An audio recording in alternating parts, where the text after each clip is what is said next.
Hello everyone, welcome back to the channel. मेरा नाम है शिखा और आज हम करेंगे अपनी क्लास 10th की इंग्लिश की पोएम फॉर एनी ग्रीगरी। बहुत ही प्यारी सी पोएम है एंड इसके पोइट का नाम है विलियम बटलर ईस्ट। पोइट का नाम और पोएम का नाम अच्छे से याद कर लेना, ठीक है। स्टार्ट करने से पहले 3 इंपॉर्टेंट चीज़, अगर आपको कोई भी डाउट आए तो आप मुझे इंस्टाग्राम पे फॉलो करके डीएम कर सकते हैं। और अगर आपको ये पीडीएफ चाहिए जिसके अंदर आपको नोट्स भी मिलेंगे, इंपॉर्टेंट क्वेश्चंस भी मिलेंगे, प्रीवियस ईयर क्वेश्चंस भी मिलेंगे, मतलब all in one combined PDF चाहिए तो वो आपको मिल जाएगी टेलीग्राम पर। थर्डली, अगर आपको रेगुलर टेस्ट सीरीज में पार्टिसिपेट करना है तो you can follow me on WhatsApp channel 2। तीनों के link, Instagram, Telegram and WhatsApp के लिंक आपको डिस्क्रिप्शन बॉक्स में मिल जाएगी। Make sure you follow on all the 3 platforms. तो अब बिना किसी देरी के हम अपनी पोएम को स्टार्ट करते हैं। नेवर, फर्स्ट स्टैंजा पे आते हैं। Never shall a young man से लेकर नॉट योर येलो हेयर। अब यहाँ पर डिस्पेयर का मतलब होता है सैडनेस। ये देखो यहाँ पर है ना डिस्पेयर, इनके मीनिंग्स बता रही हूँ, ठीक है। डिस्पेयर का मतलब सैडनेस होता है। रैम्पैट्स का मतलब होता है जो कैसल की या फिर किसी फोर्ट की बड़ी बड़ी दीवारें होती है ना, उसको, ठीक है। अब यहाँ पर पोएट, इस पोएम में ना पोएट के बीच में, पोएट का नाम क्या था, विलियम, ठीक है। विलियम के बीच में और एक गर्ल के बीच में कन्वर्सेशन हो रही होती है, बातचीत हो रही होती है, और उस लड़की का नाम होता है एनी ग्रीगरी, ठीक है। तो पोएट उस लड़की को कहते हैं that a young man can become hopeless, कि कोई भी यंग मैन, कोई भी जवान इंसान जो है वो होपलेस हो जाएगा अगर तुमने उसे रिजेक्ट कर दिया तो, ठीक है। बट इसका ये मतलब नहीं है कि वो तुमसे ट्रू लव करता था या फिर तुम उसके हर्ट में बिल्कुल ट्रू थी, इस तरीके से, ठीक है। वो तुम्हारे ऊपर अट्रैक्ट इसलिए हो सकता है क्योंकि तुम्हारे बहुत सुंदर हेयर है, इसलिए वो तुमसे फॉलन इन लव हो चुका है, इसलिए that's why he has fallen in love with you, because तुम्हारे ब्यूटीफुल हेयर है। और अगर तुम उसको रिजेक्ट कर दोगे तो फिर वो होपलेस हो जाएगा, ठीक है। अच्छा, जो तुम्हारे बाल है वो तुम्हारे ईयर्स पर गिर रहे हैं, फॉल हो रहे हैं, और ऐसा लगता है जैसे कि किसी फोर्ट की जो बड़ी बड़ी दीवारें हैं वो फोर्ट को प्रोटेक्ट करती है एनिमीज से, ठीक है। वैसे ही तुम्हारे हेयर्स भी तुम्हारे ईयर को कवर करके उनको प्रोटेक्ट कर रही है, ऐसा लग रहा है, ठीक है।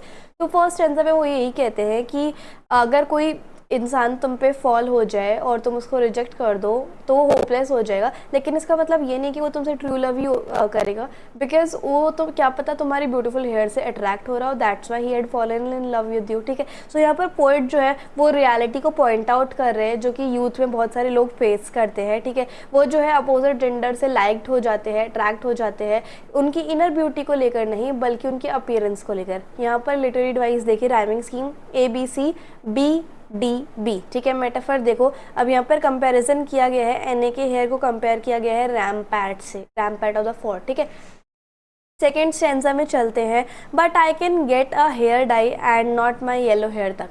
अब यहाँ पर एने रिप्लाई करती है पोइट से कि मेरे पास एक अच्छा सोल्यूशन है इस चीज़ का, इस सिचुएशन का। मैं अपने हेयर्स को ना डाई करा लूँगी और मैं अपने हेयर्स का कलर या तो ब्लैक करा लूँगी या ब्राउन या फिर कैरेट, क्योंकि अगर मैं ये वाले कलर्स भी कराऊंगी तो भी मैं इतनी ज़्यादा बुरी नहीं लगूंगी, ठीक है। तो क्या पता फिर मुझे कोई ऐसा यंग मैन मिल जाए जो मेरी इनर ब्यूटी से मुझे प्यार करे, ना कि मेरी अपीयरेंस से, ठीक है। लिटरेरी डिवाइस देखो, राइमिंग स्कीम ABCBDB वही है, और एलिट्रेशन देखो, कॉन्सोनेंट एस साउंड जो है बार बार रिपीट हो रही है सेट और सच में, ठीक है।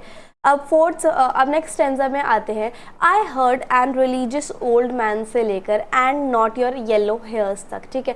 अब येस्टर नाइट मतलब पिछली वाली रात। तो एने ग्रीगरी की बात सुनने के बाद यहाँ पर पोएट कहते हैं कि मैंने ना एक ओल्ड रिलीजियस मैन से एक बात सुनी थी, दैट कि वो ओल्ड रिलीजियस मैन जो है ना वो एक फैक्ट को प्रूव कर सकते हैं टेक्स्ट के साथ, और वो टेक्स्ट उन्हें मिला था किसी ग्रंथ में, किसी रिलीजियस बुक में। अब वो फैक्ट क्या था कि सिर्फ हमारी ब्यूटी के लिए, इनर ब्यूटी के लिए, या फिर जैसे हम हैं वैसे ही कौन प्यार कर सकते हैं, ओनली गॉड प्यार कर सकते हैं। गॉड हमें ये नहीं देखते कि हम कैसे दिख रहे हैं या फिर हम कैसे क्या है, हमारी इनर ब्यूटी के लिए गॉड ही हमें पूरी तरीके से प्यार करते हैं, वो हमारी इनर क्वालिटी से प्यार करते हैं, और सिर्फ ये काम गॉड कर सकते हैं। अपीयरेंस जो है वो उनके लिए मैटर नहीं करती, और आजकल के लोगों के लिए सिर्फ अपीयरेंस की वजह से ही लोग फॉलन इन लव हो जाते हैं, not for the inner beauty, ठीक है। लिटरेरी डिवाइस देखेंगे, राइमिंग स्कीम हुई है ABCBDB।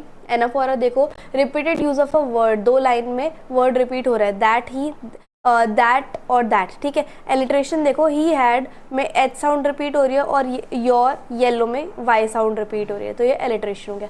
तो इसी के साथ साथ हमारी जो पोएम है वो फाइनली खत्म होती है। सो आई होप आपको वीडियो और एक्सप्लेनेशन बहुत अच्छी लगी होगी। So if you like the video and the explanation then please like, share, comment and subscribe the channel. Also follow on all the platforms. Thank you so much.